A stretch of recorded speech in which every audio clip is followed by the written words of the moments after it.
Good evening, dear friends. Welcome to this virtual public conference of the Spiritual School of the Golden Rosy Cross. These conferences are normally done over the course of 1 hour. The first half of it we use for an introduction of the subject, and the other half for, a session of questions and answers, questions that we try to address obviously within our limits and our possibilities. The school of the Golden Rosy Cross is an international school. It is present in more than 40 countries today, and because of that, these conferences, they are held by individuals that are not necessarily native English speakers, as it is the case of tonight's. So we count on your kindness, in relation to our accent and to some, broken English that we may use. So we apologize in advance to you. But we hope that we can all communicate heart to heart based on our common goal, that is, the quest, the search for the universal truth that knows no frontiers and no boundaries. A couple of words about the Golden Rosy Cross, about the meaning of the school and the objective of the work.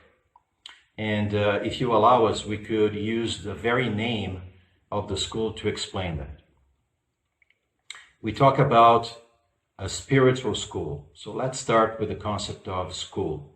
Why a school? Well, first of all, because we are not a religion, we are not a cult, we are not a sect. We are, in essence, a school, because in this school we are all pupils.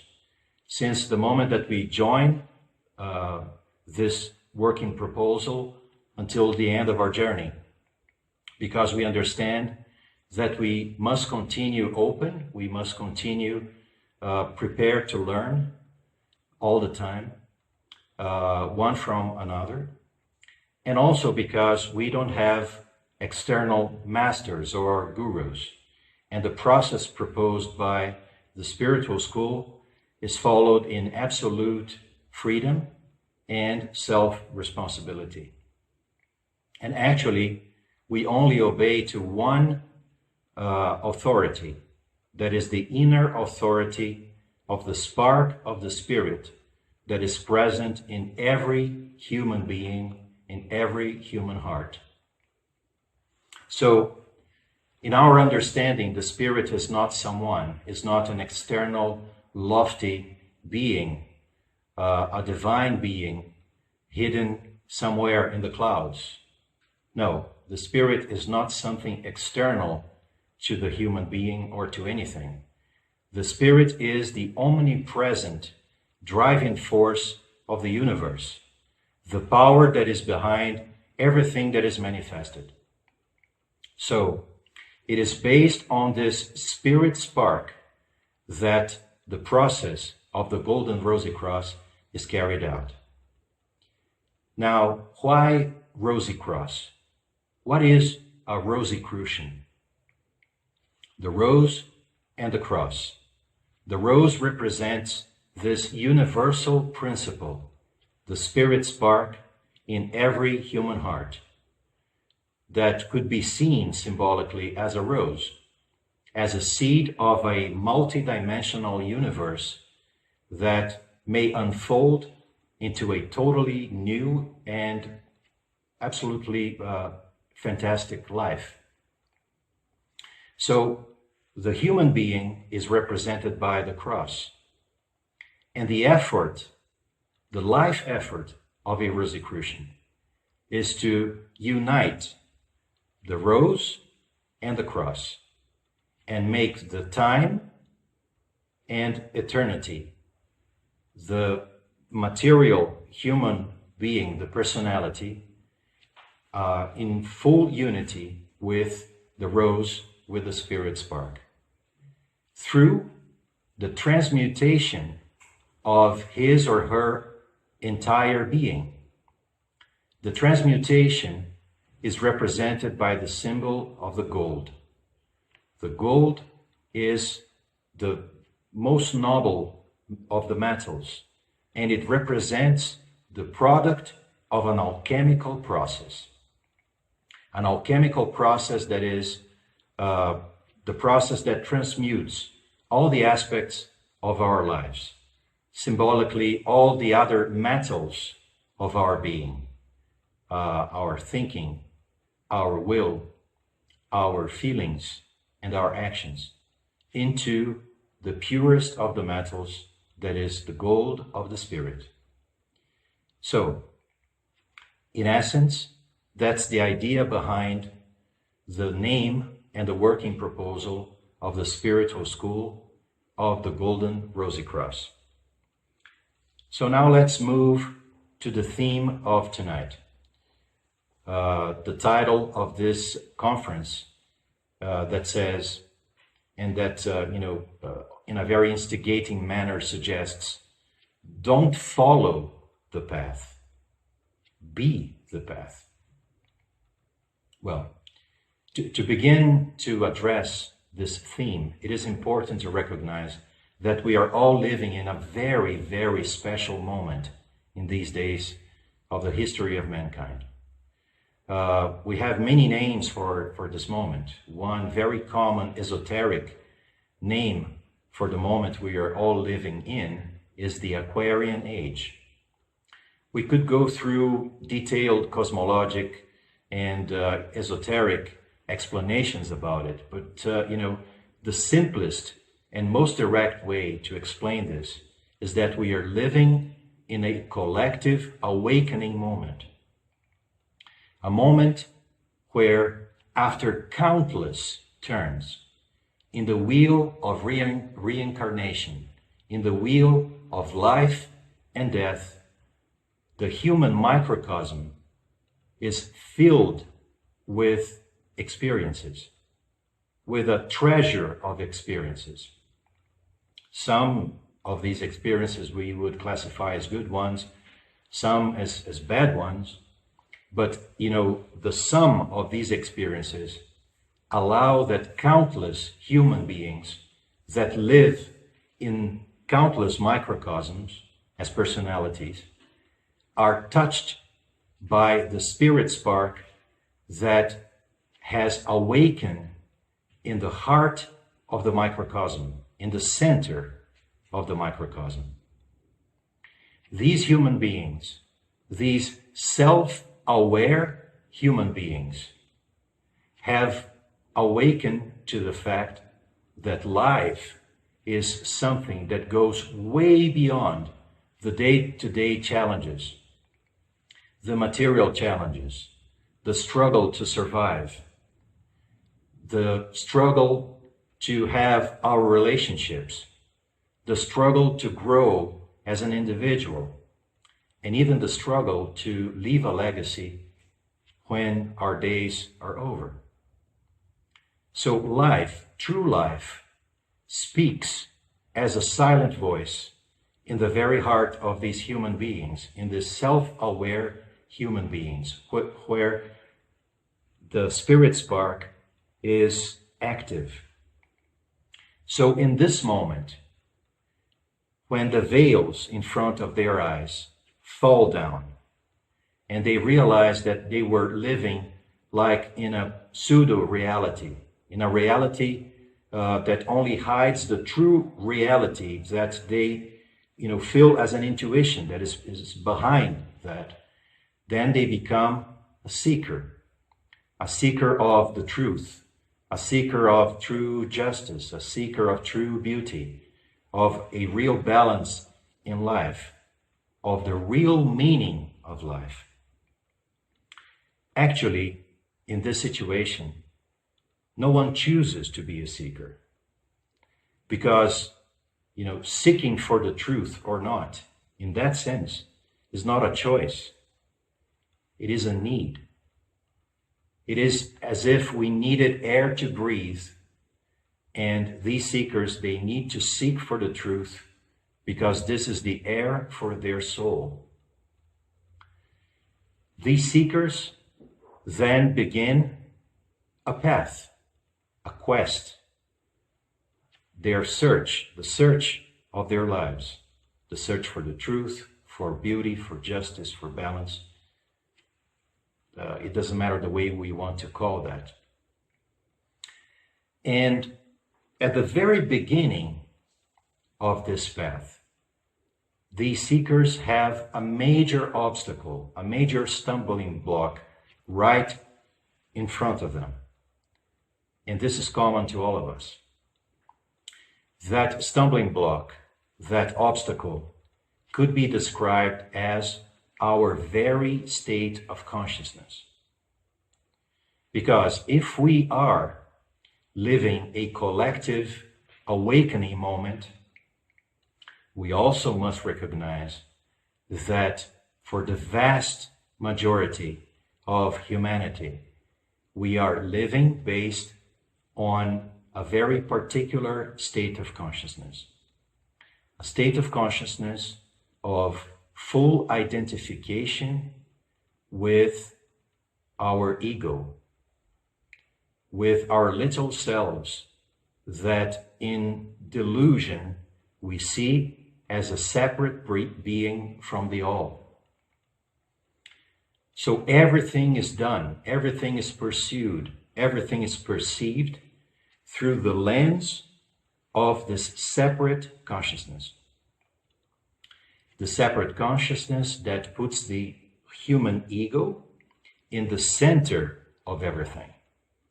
And that's why we call this state of consciousness of an egocentric consciousness. The egocentric consciousness is an obstacle because we believe that as the center of all life, we can utilize our capacities as a human being to try to develop and to put in practice this impulse that eventually subconsciously or even on an unconscious manner that we received from the spirit spark that became active in the center of our microcosm, in the center of our hearts. So the egocentric consciousness will try to become this new man, will try to put in practice through its egocentric life the eternal vision of the new life. Theoretically, we can recognize that this is impossible from the outset. But in reality, we must understand this not only theoretically, but we must understand that this is impossible until, our bones, until, it becomes a reality in our own blood. So that's why the human being in this path normally starts through an external search. A search that he may believe it is already internal, like an inner search. But in essence, it is an external search because he's still outside of himself. He's still identified with the external reality, believing as a baby that, his clothes or her clothes are part of his own or her own body. So, as we see in the myth of Apollo and his chariot, we have as human beings 4 main capacities symbolized by the 4 horses of the chariot of fire of Apollo. Those powers, those capacities are our thinking, our will, our feelings, and our actions.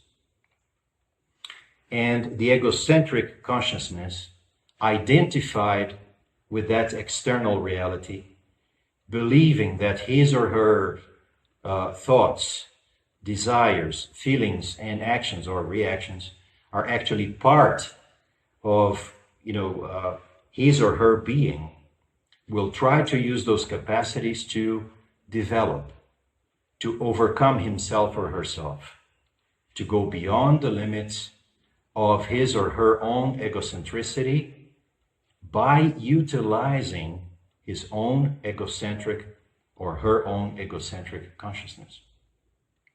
So, if this particular human being is stronger in his thinking, he may start, going through this external path through knowledge, through the accumulation of all available knowledge of the universal teaching that speaks about this liberating path in every civilization, in every country, in all the times, in all periods of history. But after maybe a short or a long period of time that may extend through several lives, this human soul will finally recognize that the accumulation of knowledge per se cannot be a liberating path. Instead, if this accumulation of knowledge is too heavy or long enough, it may end up becoming another hurdle, another obstacle that will need to be overcome, just like the egocentric consciousness is an obstacle to begin with. If this particular human being has a strong will, he or her may decide to try to put in practice this path through the external path of putting in practice, all sorts of esoteric, occult, and magic exercises to try to develop hidden powers, hidden capacities. In essence, to unleash the hidden power that lies within himself. But actually, as we also see in the mythology of the old Greeks, unleashing this power is compared to the son of the god, of the sun god, taking the chariot and losing control of it. So this human being will end up becoming prey of these powers, will end up becoming a victim of everything that he wanted to control in the first place. And in the end, the conclusion should be the same, that the path cannot be based upon that kind of esoteric, occult, or even magic development. A supersensitive human being, on the other hand, someone that has access through his supersensitive feelings to the subtle worlds, the astral world, the etheric world, that are the layers of energy that circulate around us. This human being may try to experience the path through, sensations, through the contact with these subtle spheres. And he may end up believing that these spheres are, the nirvana or the heavens or some sublime sphere of life. But after a shorter or longer period of time, this human being will also recognize that all these spheres, although they may seem sublime and extremely lofty, they are nothing more than a mere reflection of our own state of consciousness. Because the universal teaching, explains this since, the dawn of times. And now, modern science also recognizes A state of consciousness creates a state of life. And an egocentric state of consciousness will only create an egocentric state of life, regardless if it is on this side of life and matter, or on the other side of life after we lose our physical body in the subtle spheres of the etheric world or the astral world. And lastly, a human being may be extremely geared towards action.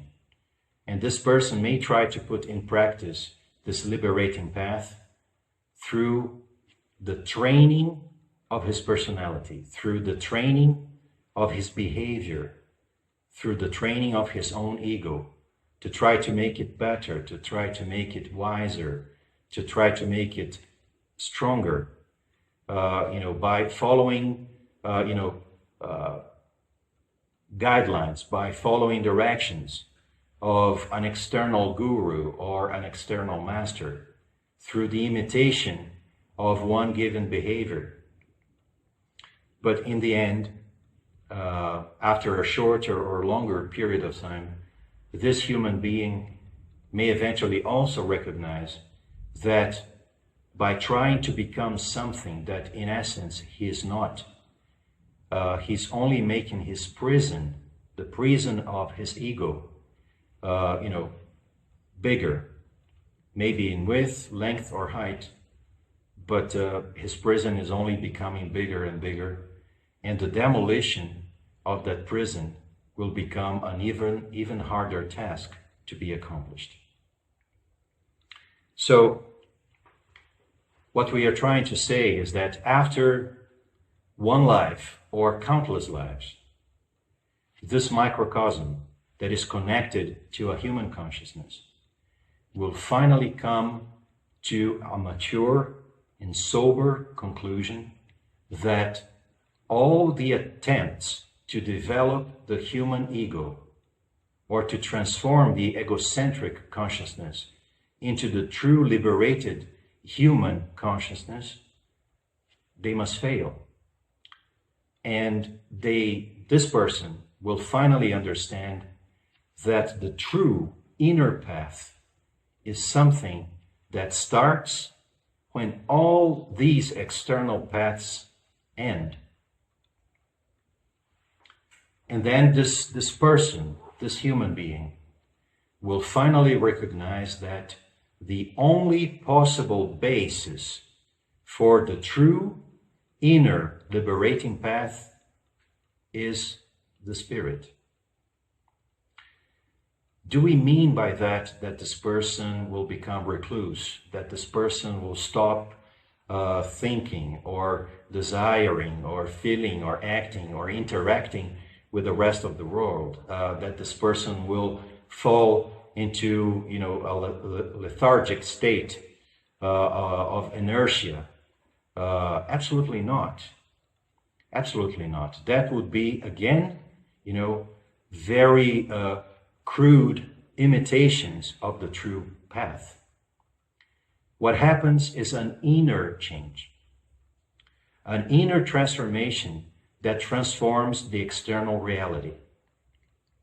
So it's not by forcing external artificial changes. It is to start with a fundamental recognition that our egocentric consciousness is not a possible base for development. And when this person comes to this conclusion by himself or herself alone, then the true inner path may begin. This inner path starts by the center of the microcosm, the spirit spark, touching and gradually awakening the human consciousness, the nucleus of the human consciousness. That is just like a twin that stands in the heart of the microcosm in front of the spirit spark.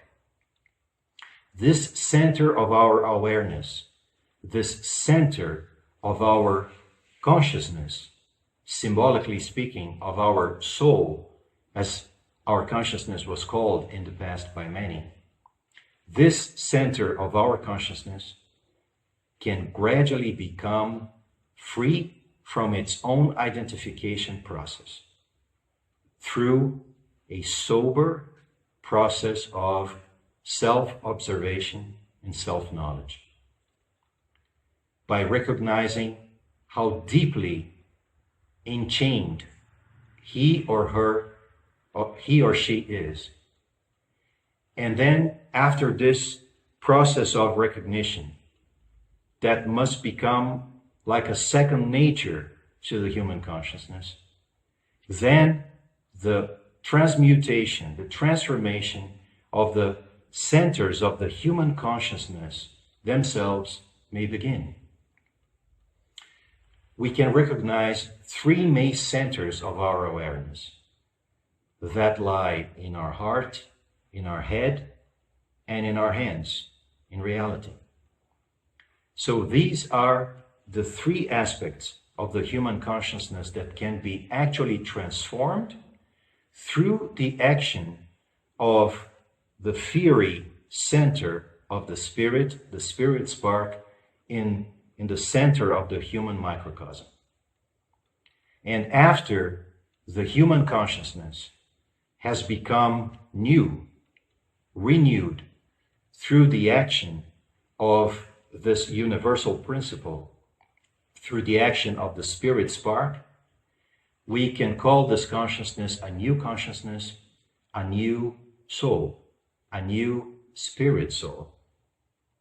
And this spirit soul then can actually begin the alchemical process, like a newborn alchemist inside of the microcosm. And this process of alchemy will finally go through the transmutation of all our four basic human capacities: our thinking, our will, our feelings, and our actions that correspond to the four vehicles, to our four bodies, as described in the universal teaching. The mental body, the astral body, the etheric body, and the physical body. And when this process is carried out sufficiently, then the barrier between time and eternity can be gradually overcome. Not that we are going to vanish from the surface of the earth, or that we are not going to be the human beings that our family, our friends, and our communities know. We will have gone through an inner revolution.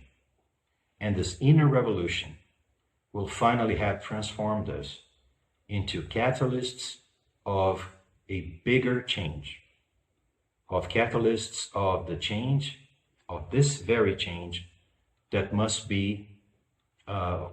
become a reality for all humanity. And to conclude, this process is what we clearly see represented in the symbol of the Golden Rosy Cross, the symbol that is here right in front of you. Everything begins with the point at the center. The point represents the active spirit spark in the heart of the circle, in the heart of the human microcosm. And when this spirit spark becomes active, then the human consciousness, the human soul, represented by the triangle that indicates, as we said before, our heart, our head, and our hands, can actually be transformed and rebalanced, not only driven by the spirit, but reunited as the creative powers of our consciousness, but also in balance.